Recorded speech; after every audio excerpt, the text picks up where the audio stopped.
name is Sarah, and today we are going to sew a vintage pattern on a vintage machine.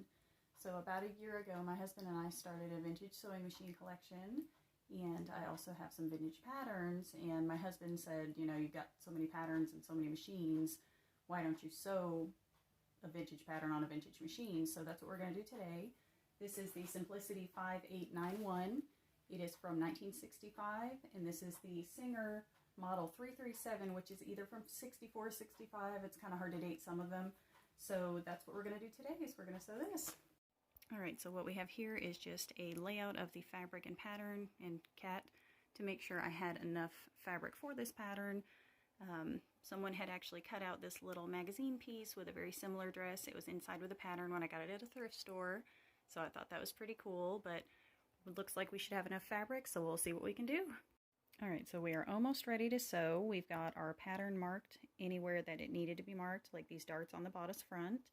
I end up using this Singer tracing paper more than anything. I've got a pretty good little stash of different tracing papers, and they all work fairly well, but this one, I don't know why, I just keep going back to it. It's a good old standby, so now that everything is marked, we are almost ready to go.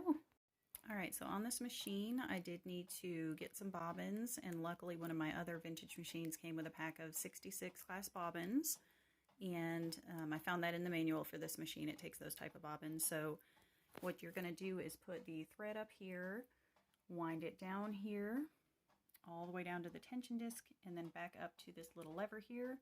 You're going to push it to the right to get it to go on. You're also going to loosen this by turning it towards you, not the whole thing, just this little guy right here, and then you'll just start winding it.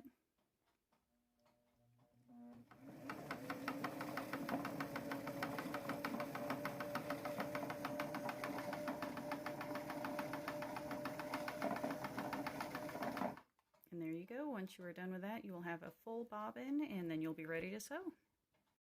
Alright, so I have a test piece of fabric here, just a little scrap piece to see how it would sew and how the tension is, and I've run it through a little bit. It looks like the tension is pretty good.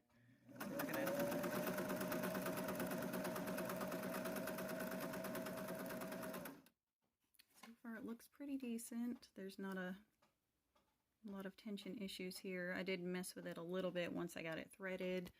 You can look in the instruction manual online. You can find it free, and it will show you different ways to troubleshoot if you have issues with the tension, but this looks pretty good, so we're going to start to sew our dress now.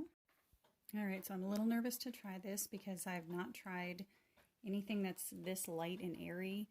This is a remnant fabric that I got from Serge Fabric Shop, and it's a silk-like woven, very light, but I have not messed with any of the settings on here as far as any tension goes, so I'm curious to see how it sews just as is, so we're going to try it out now.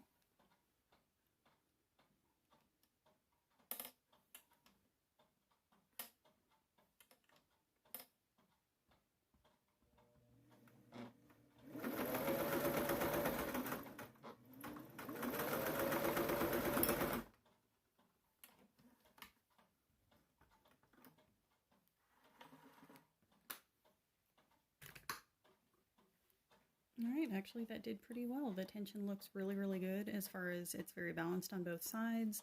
It didn't seem to be pulling it down into the feed dogs or anything, so looks pretty good. I'm actually really happy with this one.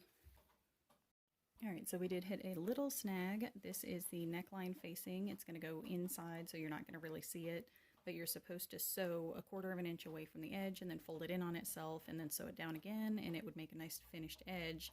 But the machine kind of was eating the fabric, so it's just one layer of that silk-like woven, and you can actually adjust the feed dog pressure up here by turning this knob left or right. And I tried to lighten it up a little bit. I also tried to make a finer stitch by going to the 20 stitches per inch instead of the 9 where I've been on this project. Didn't seem to help, so instead, this is what I usually do. I was trying to follow the instructions, but I usually just double fold it and then pin it down and just sew one pass. I don't like doing a 2-pass sewing. It takes a lot of time. It's nice and all. I've met some people who are very against this method. Not really sure why. It seems to work really well for me. I've never had an issue with it. So this is what I'm going to do for the rest of it. So we'll have to fix this side just by taking the basting stitch out, and then we'll fold it and sew as well. Alright, so this machine is actually quite impressive as far as sewing goes. I really like the way that it sews through thick layers of fabric.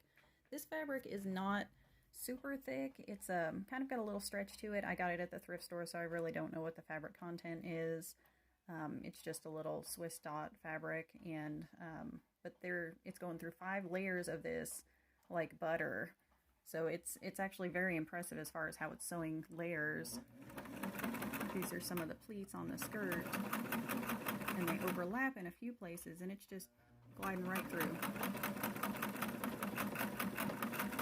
So I'm very impressed with this machine so far. Alright, so this is the Simplicity 5891 sewn on the Singer Model 337, and then this is the finished dress. So as you can see, it's actually, okay, it's kind of hard to tell. Excuse me for 1 second. Alright, so this is the dress, and it's got some soft pleats in the front, which is nice, a couple in the back, but not too many.